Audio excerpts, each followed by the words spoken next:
Pamahalaang Commonwealth. Alinsunod sa saligang batas ng 1935, nagkaroon ng isang pambansang halalan noong Setyembre 17, 1935 upang piliin ang mga mamuno sa pamahalaang Commonwealth. Pinasinayaan ang bagong pamahalaan noong Nobyembre 15, 1935, kasabay sa pagtatalaga sa nahalal na Pangulong si Manuel L. Quezon at pangalawang Pangulong si Sergio Osmeña. Itinaas ang bandilang Pilipino at Amerikano sa labas ng Legislative Building sa Luneta sa pangunguna ni Pangulong Quezon bilang hudyat sa pagsisimula ng pamahalaang Commonwealth.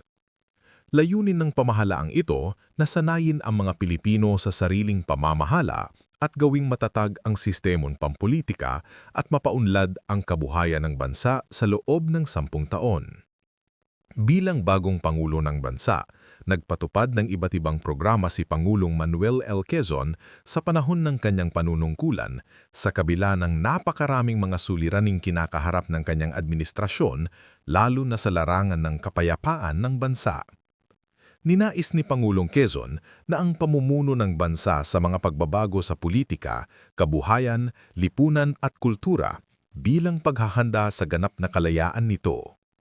Bilang pagtupad sa kanyang pangako ay inalis niya ang mga kagawaran o posisyong hindi mahalaga.